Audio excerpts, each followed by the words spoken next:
Hola a tothom! Avui farem un viatge cap al cel nocturn per parlar d'una de les constel·lacions més especials del zodíac.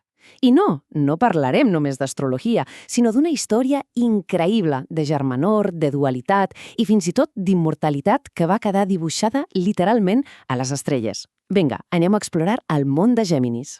Comencem amb aquesta pregunta, que pot semblar un enigma, però que és, de fet, la clau de tot. La resposta la trobem en una llegenda grega preciosa que dona nom i sentit a tot el que Géminis representa, des de les estrelles que veiem al cel fins als trets de caràcter que se li associen. Per entendre bé el signe, el primer que hem de fer és anar a l'origen, a la seva història, i és una de les més emocionants de la mitologia clàssica.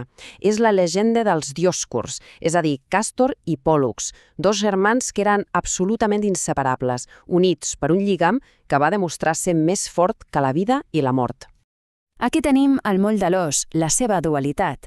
El mite ens explica que la seva mare, la reina Leda d'Esparta, va ser visitada pel déu Zeus que havia pres la forma d'un cigne. I això la mateixa nit que va estar amb el seu marit, el rei Tindàreu. D'aquestes unions van néixer bessons, però amb destins completament diferents. Càstor era fill del rei, per tant, humà, immortal, mentre que Pòl·lux era fill de Zeus i, per tant, un semidéu, immortal. Aquesta diferència d'origen, lluny de ser una barrera, va fer que el seu vincle fos encara més legendari. Eren un, van lluitar junts, colze a colze, com a part dels argonautes a la recerca del Velló d'Or. De fet, eren tan admirats que se'ls venerava com a protectors dels mariners, que creien veure els seus espírits en els focs de Sant Elm, aquelles llumetes que apareixien als pals dels vaixells durant les tempestes. Però ja se sap, tota gran història té la seva tragèdia. Enmig d'una baralla, Càstor, el germà mortal, és ferit de mort. Imagineu-vos l'escena, Pòl·lux, l'immortal, veient morir el seu germà als seus braços, queda absolutament trencat de dolor. La seva immortalitat de sobte es converteix en la pitjor de les malediccions. Està condemnat a viure per sempre sense la seva altra meitat. El dolor de Pòl·lux va ser tan gran, tan profund, que va suplicar al seu pare, Zeus, que li prengués la immortalitat per poder retrobar-se amb Càstor al món dels morts.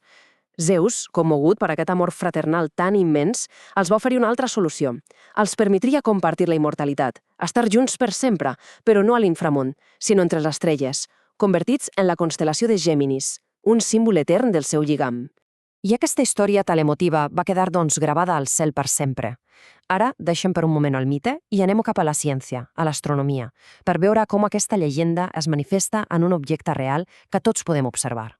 Doncs bé, Géminis és una de les constel·lacions del zodíac i la podem veure molt bé a l'hemisferi nord, sobretot durant els mesos d'hivern i primavera, entre desembre i abril.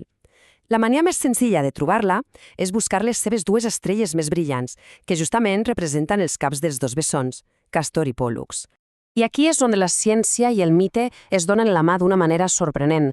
A simple vista semblen dues estrelles germanes, gairebé iguals en brillantor, però quan apuntem els telescopis cap a elles, descobrim que la seva naturalesa és, un altre cop, radicalment diferent. La dualitat continua. Fixeu-vos perquè això és fascinant. Càstor no és una sola estrella, és un sistema estel·lar sèxtuple, és a dir, 6 estrelles que orbiten les unes al voltant de les altres, en una dansa gravitatòria complexíssima, i al seu costat Pòl·lux, que de fet és l'estrella més brillant de la constel·lació.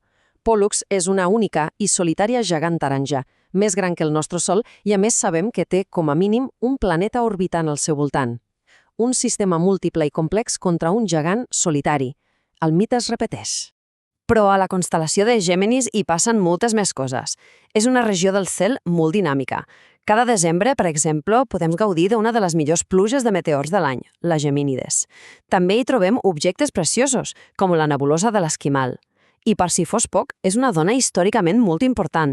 Des d'allà, observant aquesta regió del cel, es van descobrir 2 planetes del nostre sistema solar, Urà l'any 1771 i Plutó ja al 1930. D'acord, hem viatjat pel mite i per l'astronomia. Ara ens toca aterrar en la tercera dimensió de Géminis. Què significa tot això a nivell astrològic? Com es tradueix tota aquesta simbologia tan rica en el sistema del zodíac? Aquesta és la pregunta que l'astrologia intenta respondre des de fa segles. Més enllà de la constel·lació física, Géminis defineix un període de l'any i, segons aquesta tradició, un arquetip de personalitat molt concret. Fem un cop d'ull a la seva fitxa tècnica, per dir-lo d'alguna manera. Géminis és el tercer signe del zodiac i correspon a les persones nascudes més o menys entre el 21 de maig i el 20 de juny. El seu element és l'aire, que sempre s'associa amb l'intel·lecte, les idees i la comunicació. La seva qualitat és mutable, que li dona una gran flexibilitat i capacitat d'adaptació. I el seu planeta regent, i això és clau, és Mercuri. Per entendre a Géminis, és absolutament fonamental entendre el seu planeta regent, Mercuri. A la mitologia romana, Mercuri era el missatger dels déus, ràpid, àgil, intel·ligent, eloqüent. Doncs, astrològicament, aquesta influència es tradueix en una ment desperta, una curiositat insaciable i una habilitat natural per connectar amb els altres a través de la paraula, de les idees i de la informació.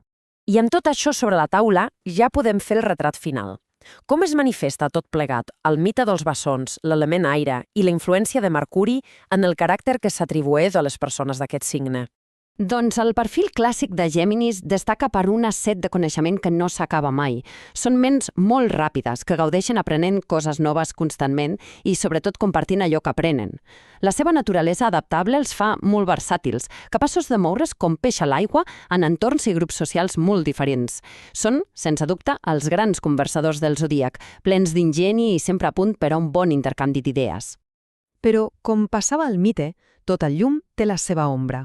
Aquesta mateixa agilitat mental i aquesta necessitat de varietat constant de vegades pot portar a la inconstància. La seva ment pot saltar d'un tema a l'altre amb tanta rapidesa que els pot costar aprofundir o comprometre-se amb una sola idea, projecte o fins i tot relació. Aquesta curiositat fa que s'avorreixen amb facilitat si no reben estímuls nous. Aquesta frase, la veritat, resumeix perfectament l'essència de l'arquetip de Géminis. No és una ment que busqui la calma, sinó el moviment. És una intel·ligència que no s'atura mai, que sempre està connectant punts, observant, aprenent i comunicant. En resum, i per anar tancant, Géminis és molt més que un signe de l'horòscop. És la història de dos germans, un de mortal i un d'immortal, units per sempre al ciel. És una constel·lació que acull sistemes estel·lars complexíssims i alhora gegants solitaris. I és un arquetip que, en el fons, ens parla de la nostra pròpia dualitat, de la capacitat de comunicar, d'adaptar-nos i de connectar els mons oposats, que tots portem a dins. I acabem amb aquesta reflexió final. Les constel·lacions que veiem els antics grecs són les mateixes que veiem avui? Potser les històries que hi van projectar sobre l'amor, la pèrdua o la dualitat encara ressonen amb tanta força perquè d'alguna manera continuen sent les nostres pròpies històries? Què us sembla?